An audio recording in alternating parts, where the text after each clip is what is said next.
자, 안녕하세요. 제가 이번에 가지고 온 종목은 현대건설을 가지고 왔습니다. 아, 진짜 한 끗만 더 갔으면 됐는데, 아깝네요. 그래도 지금 뭐, 마냥 나쁘다, 좌절할 만한 상황이다. 그건 또 아닌 것 같거든요. 어떤 걸 보면 좋을지 설명 한번 드려보도록 할 테니까, 일단 들어가기 전, 구독, 좋아요 꾹 한 번만 눌러주시면 정말 감사드리겠습니다. 자, 일단 왜 빠지고 있다? 현대건설 3분기 실적 부진 전망 때문에 좀 돈 못 벌 것이다라는 아쉬움. 이게 지금 하락을 만들고 있다라고 생각을 하시면 될 것 같아요.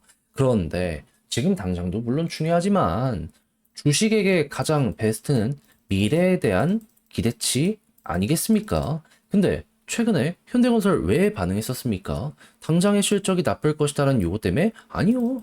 미래 SMR 관련해가지고 일거리 따낼 것이다라는 기대감, 요거 때문에 올라갔었던 거잖아요. 근데 요거 바뀐 거 있습니까? 아니요. 오히려 정부의 지원이 빨라지고 있는 상황이기 때문에, 아, 속도 내겠구나. 근데 SMR만 좋을까요? 대형 원전 같은 경우에도 일거리 꾸준하게 따낸다라는 이야기, 아, 물론 속도가 늦긴 하지만 들려오고 있습니다. 그리고 이게 시간 문제일 뿐이지 결국 우리가 가지고 올 수밖에 없는 이유가 뭐냐면, 계속 말씀드리고 있지만, 전 세계에서 원전을 건설할 수 있는 국가는 어디다? 러시아, 중국 아니면 한국, 미국, 유럽 쪽인데 일단 러시아, 중국은 배제 이건 당연한 거고 그럼 유럽 쪽을 봐야 되는데 이 책임 준공 관련해가지고 유럽 쪽은 이제 아예 안 넣으려고 한다라고 합니다. 왜? 원전 지금 짓고 있는 것도 막 5년 넘게 기간이 연장되고 있는데 제대로 해소가 안 되다 보니까 그냥 난리예요. 그러면 유럽 쪽에 건설사도 웬만하면 체크를 안 할 거고 그럼 미국 아니면 한국 조금 더 넓게 보면 일본 이쪽인데 근데 일본 같은 경우는 알겠지만 그 예전에 지진 났을 때 사태 때문에 원전 인프라가 완전히 죽어버렸거든요. 그러면 미국 쪽에서도 지을 수 있는 데가 몇 군데 안 된다라는 거 생각하면 남은 거 우리가 가지고 온다? 현대가 가장 앞서 있다? 그럼 이것도 이제 곧 이제 수주 잔고로 포함이 되는 순간이 오겠구나? 라고 생각할 수 있는 거죠. 그리고 돈 못 버는 거 아니냐라고 할 수 있는데 대형원전에서 건설비 이용에 대한 뭐 매출이랑 순이익 같은 거 보면 10에서 20% 잡습니다. 그러면 20조짜리 가지고 오면은 하다못해 10%만 여기서 해도 그게 얼마입니까, 여러분? 매출 2조짜리예요, 2조짜리. 그리고 여기다가 지금 이재명 정부 또 이제 세금으로 집값 안 잡겠다 했는데 이번에 또 세금 올리고 규제 올리고 대출 못하게 하고 막 하고 있죠. 그럼 이제 이 비난이 굉장히 커지면서 어떻게든 이재명 정부는 문재인 시즌2는 안 하기 위해서 굉장히 열심히 노력을 하게 될 수밖에 없단 말이에요. 그럼 이제 어떤 게 진행이 될까요? 주택 공급 늘리려고 할 것이다. 말뿐이 아니라 실제 효과 있는 부분으로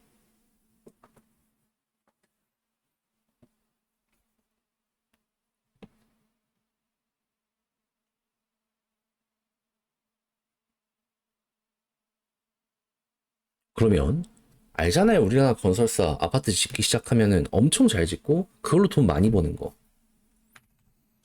현대건설은 당장은 조금 안 좋더라도 이제 앞으로는 풀릴 일만 남았다 정도로 이해를 하며 현재 위치에 우리가 볼 수 있을 것 같습니다. 그러면 박스권 유지되면 그렇게까지 나쁠 건 없다라고 볼 수 있겠죠. 근데 설령 이탈하더라도 241선이 지지라인으로서 아래 있네요. 저기 이탈만 없으면 굳이 뭐 그렇게까지 나쁘게 생각할 거 있나. 그리고 올라갔을 땐 61선 중요합니다. 여기 아래에서는 61선이 핵심 저항이에요. 그래서 만약에 이걸 못 돌파하면 그대로 눌리는 경우가 많은데 근데 돌파하니까 그대로 이렇게 올라가는 경우들도 많이 보여주곤 하죠. 그래서 여기서 계속 왔다 갔다 하면서 횡보하다가 61선 뚫고 버티는 순간 그때 한번 추세가 잡히겠구나 생각을 하며 그대로 밀고 나아가 보시면 될 것 같습니다. 그렇게 하다 보면 나름의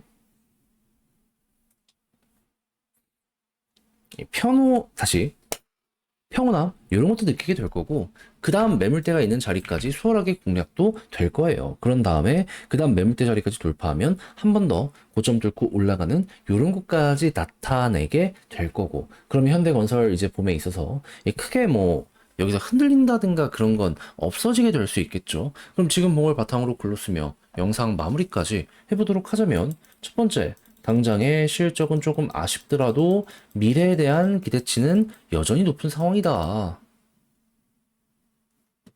그리고 아파트 관련해가지고도 좋은 소식이 들려오게 될 예정이기 때문에 편하게 보시고 당장에 수급이 조금 아쉽다라고 하더라도 외국인 기관 들어오고 있기 때문에 이들이 유지된다면 그러면 지금 되게 좋은 상황이며 떨어질 땐 241선 지지라인 올라갈 땐 61선 중심으로 해가지고 저항 또 있는지 보고 이거에 다시 추세가 전환이 된다면 그대로 반전 생각을 하며 그 다음 매물대가 있는 구간까지 밀고 나아가 보시면 될 것 같습니다. 자, 이렇게 해서 현대건설 봤는데 잘 보셨으면 좋겠고요. 전 다음에 더 좋은 영상으로 다시 인사드리겠다라고 말씀드리며 이상 주식 정리해드리는 주정남이었고요. 끝으로 구독, 좋아요 눌러주시고 남은 시간 화이팅 하시고 다음 주에 또 뵐 수 있었으면 좋겠습니다. 감사합니다.